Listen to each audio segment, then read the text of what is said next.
In the world of unsolved mysteries and cold cases, few stories resonate as deeply as that of Jonelle Matthews, a bright, cheerful young girl from Colorado who vanished from her home in 1984.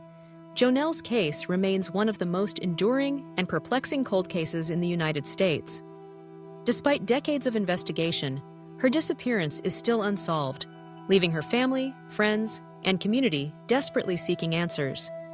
This comprehensive account delves into Jonelle Matthews' life, the circumstances surrounding her disappearance, the investigation's progression over the years, and the various theories that continue to circulate. We also explore recent developments and ongoing efforts to uncover the truth behind her case.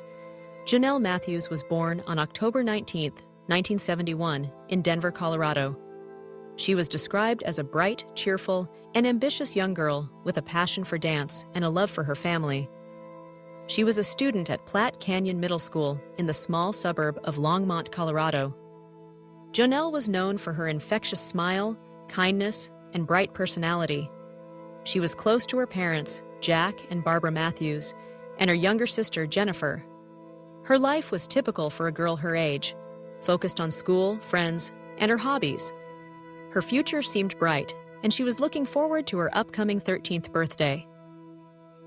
On the evening of December 20th, 1984, Jonelle was at home with her family. According to reports, she had been doing her homework and preparing for her upcoming birthday celebrations. Her parents recall her being in good spirits that night.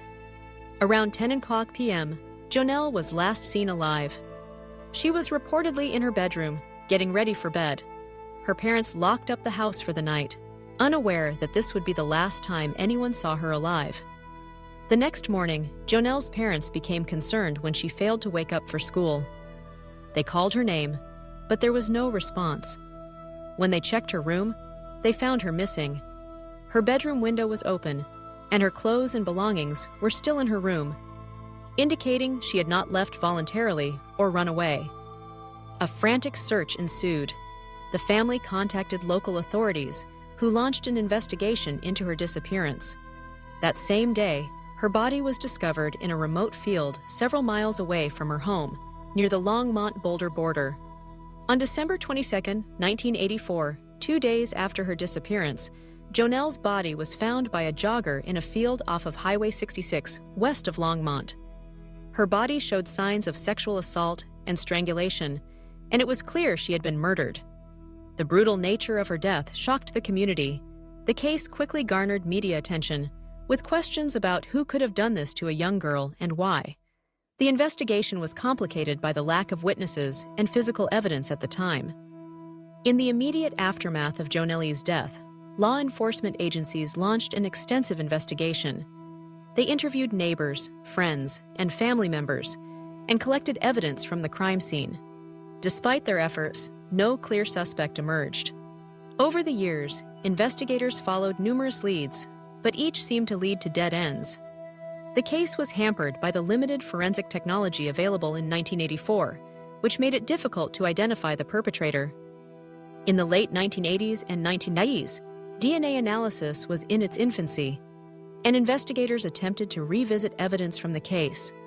However, the evidence collected at the time was often degraded or insufficient for modern testing. Several theories have emerged over the years regarding Jonelle's murder. Some suggest that she was targeted by an unknown stranger, possibly an intruder who entered her home and abducted her, later killing her in a nearby field. The open window and her body's location in a remote area led some to believe a stranger was involved, but no physical evidence definitively linked a stranger to the crime. Another theory posits that someone close to Jonelle, perhaps someone she knew or trusted, was responsible. This is based on the fact that she was abducted from her home at night, which would require familiarity with her routines and possibly access to her residence. Given the sexual assault involved in her murder, some investigators considered the possibility of a serial offender or a known sexual predator operating in the area. Despite extensive profiling and investigations, no suspect was conclusively linked to the crime. Some theorists believe that there may have been a cover-up or conspiracy involving law enforcement or local officials, possibly to protect someone involved. These theories remain speculative, but continue to circulate among true crime enthusiasts. Despite the passage of nearly 4 decades, Jonelle Matthews' case remains open and unsolved. The Longmont Police Department, along with federal agencies like the FBI, have periodically revisited the case, applying new forensic techniques and reviewing cold case files. In recent years, advancements in DNA testing have offered hope. In 2018, investigators announced they were re-examining evidence using the latest forensic methods, with hopes of identifying new suspects or confirming previous leads. The case was also featured in various true crime documentaries and podcasts, which helped keep public interest alive and generated new tips from viewers and listeners. In 2020, there was a renewed push to solve the case, thanks in part to technological advances. Law enforcement announced they had identified potential DNA matches from evidence collected at the scene, but no arrests have been made yet. The Matthews family has remained hopeful, advocating for justice and raising awareness about Jonelle's case. They continue to work with law enforcement and offer rewards for information leading to an arrest. In 2021, a local organization launched a Justice for Jonelle campaign, offering a reward for any information that could lead to the arrest and conviction of her killer. They also urged anyone with information to come forward, emphasizing that cold cases can still be solved with modern technology and community support. The story of Jonelle Matthews is a sobering reminder of how fragile life can be and how some mysteries remain unsolved for decades. Her case highlights how many mysteries stay with us forever and how critical it is to keep the conversation alive. Every piece of new evidence, every tip from the public, and every technological breakthrough brings us closer to justice for Jonelle. Her family and community deserve closure, and her story continues to inspire efforts to solve cold cases across the country.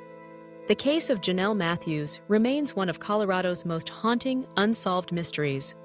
Despite nearly 40 years passing since her tragic death, hope persists that someday justice will be served.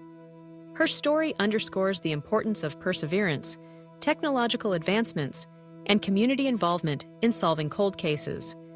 If you have any information about Jonelle Matthews' disappearance or murder, please contact the Longmont Police Department or Crime Stoppers. Every tip, no matter how small, could make a difference.